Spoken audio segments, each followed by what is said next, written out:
Good evening everyone and welcome to Gundam News. And we're starting off with some bad and good news from Mercury. After the shocking episode of last week, I'm sure that we're all looking forward to the next one to find out what the hell is going on.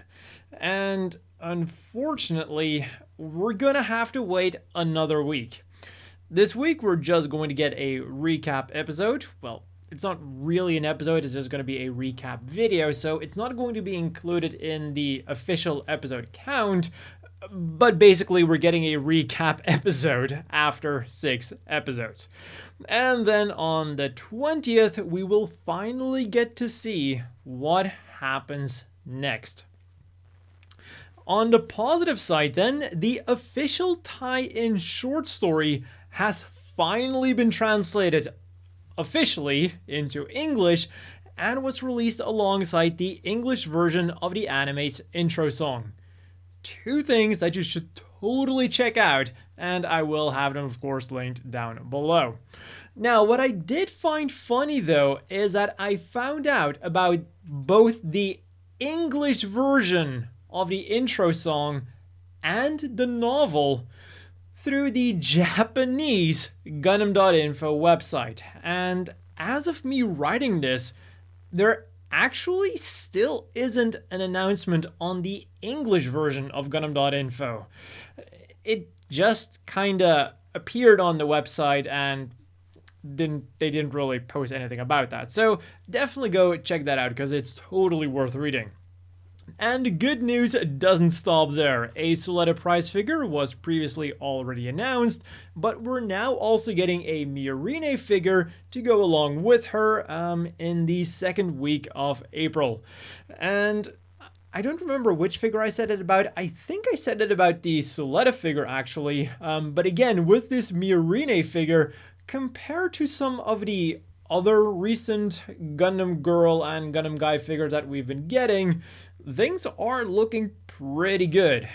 And I think that this figure is still the prototype version because it is lacking a bit of polish. Like, you can still see an outline on the Asticacia emblem on her shirt, the eyes are like using stickers of a low quality, and the seams of her tights aren't colored. Then continuing their collaboration with 7-Eleven from the 12th, which from Mercury inspired Japanese sweets will be hitting the shelves. There is a Tabemasu Gundam Ariel, which looks absolutely adorable, and there are 4 types of Manmaru Yaki that'll come with 1 of 10 random stickers. The Manmaru Yaki come with a Gundam Ariel, Daryl Baldi, Farrocked, and Michaela's design, and the possible stickers are Zeta, Miorine, Gyul, Elan, Shadiq, 2 types of Ariel, Daryl Baldi, Farrocked, and Michaela's. Next up was the announcement that the Gundam Factory Yokohama will be getting a special Witch from Mercury production that will start on November the 24th and last until January the 9th. And then finally, a promotional video for the upcoming Witch from Mercury Ichiban Kuji promotion was released.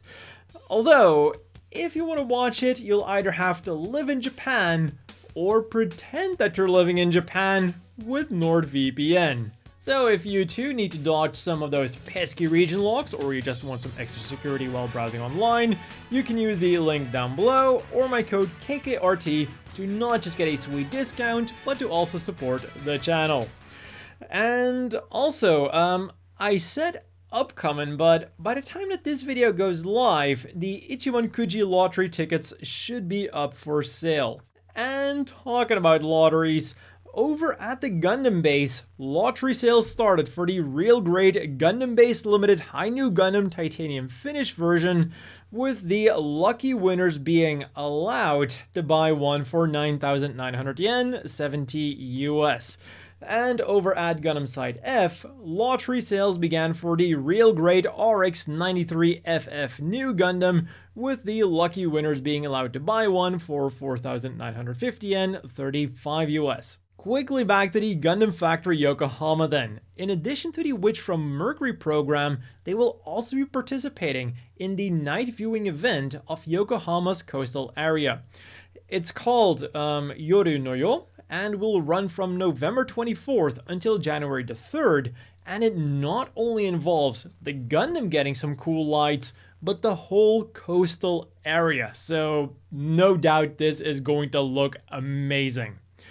And if you're a big Cucuruz Doan's Island fan, on November the 12th, they will start a collaboration with the Gundam Factory Yokohama as well. They'll be screening the opening part of the movie with video commentary by Amuro Ray's voice actor. They'll be handing out illustration cards to visitors, and you can get a themed latte depending on the date you go.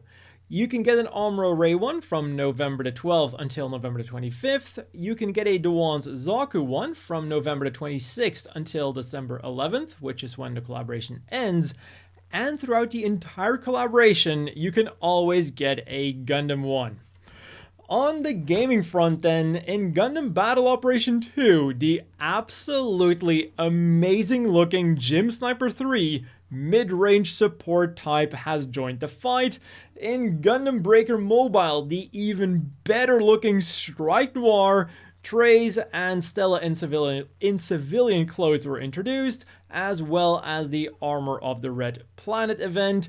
Super Robot Wars is going to be getting a lot of new information on the 18th, and it has been decided that Arsenal Base's 4th season will be launching on the 24th, with the featured pilots and mobile suits being from Witch from Mercury and Char's Counterattack. And in other news, the box art for the SD Gundam World Heroes Blu-ray box was revealed, and the Clockwork store has begun accepting pre-orders for the various Reconquista NG items.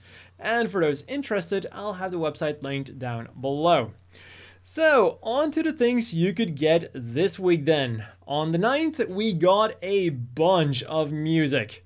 There was Kaede Higuchi's 3rd single featuring Beauty My Jinsei, the intro of Mass Production Type Rico, Win Win Halloween, and the 2022 version of Hibiki.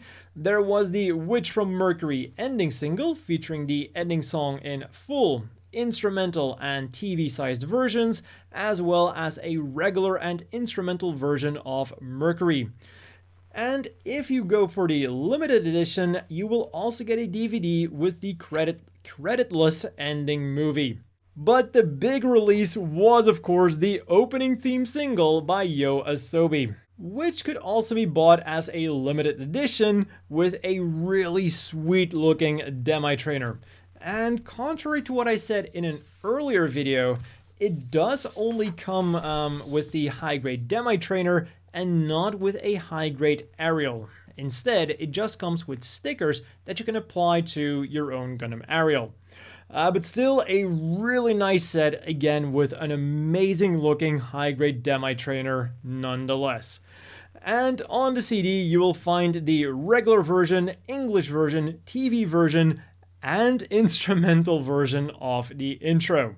On to this week's reading material then. There was the December issue of Animedia featuring a pinup of Witch from Mercury, the December issue of Animage featuring an interview with Mogumo, the character designer of Witch from Mercury, and the December issue of New Type featuring an interview with Yohei Azakami, the voice actor of Gyul. And with that, it is already time to have a look at this week's Gundam Apparel. And because last week's Gundam news was delayed, you might think that now there's not a lot of Gundam Apparel left to go over. And you would be wrong. On the 6th, Bankure opened up pre-orders for the Astacasia School of Technology themed jerseys. For 13,200 yen, 90 US, you can get it in either holder white or standard bluish green, and if you're not a fan of the necktie, that can also be removed. Currently, they're slated for a February release. And if Zaft is more your thing, then Bankure had you covered on the 7th with their Zaft Mark Golden Print Hoodie collection, featuring a golden Zaft emblem on a hoodie in either Atheron Aegis Red, Isaac Dual Brown, Diarca Buster Green, or Nickel Blitz Black. Each of them goes for 7,700 yen, 53 US, and will be coming your way in December. Just like the Psycho Gundam t-shirts. For 3,850 yen, 27 US, you can either get the regular or Mark II Psycho Gundam, and thanks to the size of the t-shirt, it's big enough to replicate the transformation. And here they also made a funny mistake. They wrote that this t-shirt will allow you to feel just like the Psycho Zaku by wearing it. Little bit of a different mobile suit. And alongside it, they'll also be releasing a matching acrylic stand for 2,420 yen, 17 US. Of course, also available in either the regular or Mark II Psycho Gundam. And then finally on the 8th, we got 3 more collections. Continuing with the Golden Mark hoodies for Celestial Being and their Gundam Meisters, where for again 7,700 yen, 53 US, you can get a Golden Celestial Being mark on 4 different hoodies. There is Setsuna FCA Blue, Lock On Stratus Green, Hallelujah Aptism Orange, and Tierra Erde Purple. Next up then, we have the Hathaway's Flash Family Crest Collection, featuring the Mafty logo on a t-shirt for 3,520 yen, 24 US, a tote bag for 2,200 yen, 15 US, a drawstring pouch for 1,650 yen, 12 US, a teacup for 1,980 yen, 14 US, a towel for 880 yen, 6 US, and an acrylic charm for also 880 yen, 6 US. And last but not least were the pre-orders for the next lineup of the Gundam Black series. For 11,000 yen, 75 US, you can get a cool black jacket in either Federation, Zeon, Char, Amuro, Neo Zeon, Vist Foundation, or Mafty theme. And all of these Banquet items are also shipping in December. And then finally, let's wrap up this week's somewhat shorter Gundam news with some polls. With the upcoming release of the Triple G, Emma, and Chirako, Gundam.info wanted to know which Zeta Gundam character we would want next as a Triple G figure. And the results at the top were really close. With 36.5%, Yazan only beat Fa by 2%. And while I'm pretty sure that if we're getting a Yazan figure, it'll be of him in his Titans uniform, I can't help but be amused by the thought of a double Zeta Gundam version Yazan getting like a really high quality figure. And I also wonder if they're actually going to stick to these results or if they're going to release Fa or someone else entirely first, because as I always say, these polls, they're not a guarantee. We've seen plenty of times in the past that they either completely disregard the polls or that they slightly shuffle the results around. But yeah, on to our 2 runner-ups. With 19.7%, Beltorchica landed in 3rd place, and she would have made a nice accompanying figure for an Amuro figure. And with only 9.3%, Lila landed in last place. As for the currently ongoing one then, with the upcoming release of the Blu-ray and DVD version of Cucuruz Doan's Island, they wanted to know which scene our favorite was. And currently in a comfortable lead was the Gundam dual wielding with 199 votes, followed by the first appearance of the one Zaku that has garnered 137 votes so far. Then in a distant 3rd place, we get the Southern Cross Corps with 76 votes, and all the way in last place, we have the dining table scene with only 40 votes so far. And of course, if you want to vote for yourself, the link is down below. And that has been all for this week's Gundam news. As always, a big thank you to the Patreon supporters. I hope everyone watching has a great evening, And I'll see you all next week with more Gundam news.